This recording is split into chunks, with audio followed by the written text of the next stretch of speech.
हाँ बच्चों, आज मैं फिर एक बार उपस्थित हूँ आपकी विषय अध्यापिका श्रीमती अनीता मैम आज का कार्यपत्रक साथ लेकर। बच्चों, आज दिनांक 15/10/2020 है और विषय हिंदी के अंतर्गत दादी माँ जो है कहानी हम पढ़ रहे थे।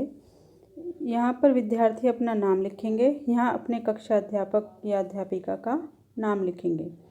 चलो बच्चों, गद्यांश को पढ़ना शुरू करते हैं और पूछे गए प्रश्नों के उत्तर देते हैं। एक दिन दोपहर को मैं घर लौटा। बाहर दादी माँ किसी पर बिगड़ रही थी। देखा पास के कोने में दुबकी रामी की चाची खड़ी है। सो ना होगा धन्नो, रुपए मैं सूद से के आज दे दे, तेरी आँख में तो शर्म है नहीं। बच्चों, इस लाइन को रेखांकित कीजिए। ये मुहावरा है। नहीं मांगने के समय कैसे आई थी, पैरों पर नाक रगड़ती फिरी। नाक रगड़ना ये भी मुहावरा है, इसे भी रेखांकित कीजिए। किसी ने एक पाई भी ना दी, अब लगी है आजकल करने, फसल में दूंगी, अब क्या तेरी खातिर दूसरी फसल कटेगी। तो इस अनुच्छेद के जो प्रश्न हैं उन पर चर्चा कर लेते हैं। प्रश्न नंबर 1, गद्यांश को पढ़कर आपको क्या लगता है, ऋण किसने किस से लिया होगा।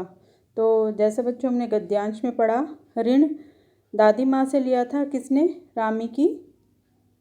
रामी की चाची ने। प्रश्न नंबर 2 देखो। प्रश्न नंबर 2 है, दादी माँ किस पर बिगड़ रही थी।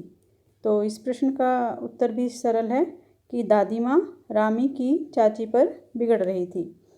प्रश्न नंबर 3 देखिए बच्चों, दादी माँ किस कारण बिगड़ रही थी। तो हमने अनुच्छेद में पढ़ के जाना कि दादी माँ रामी की चाची के समय पर पैसे ना देने के कारण, जो उसने ब्याज पर उधार लिए थे, ना देने के कारण दादी माँ उस पर बिगड़ रही थी। प्रश्न नंबर 4 और अंतिम प्रश्न देखिए। यहाँ ऋण लेने की बात हुई है। अनुमान लगाइए किन किन पारिवारिक परिस्थितियों में गांव के लोगों को ऋण लेना पड़ता होगा और यह उन्हें कहाँ से मिलता होगा। बड़ों से बातचीत कर इस विषय पर लिखना है आपको। तो गांव में आप जानते ही हैं, जैसा कि हमने इस अनुच्छेद में भी पढ़ा कि अधिकतर फसल की बुआई के समय, है ना, और या कोई पशुओं के लिए ज़मीन, खेती के लिए जो गांव के ग्रामीण गरीब लोग हैं वो ऋण लेते हैं। किससे? जमींदार से, सेठ से, साहूकार से।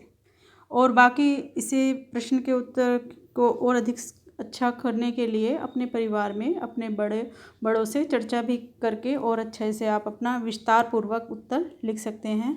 इसी के साथ आज का ये कार्यपत्रक 7 यहीं पर समाप्त होता है। धन्यवाद।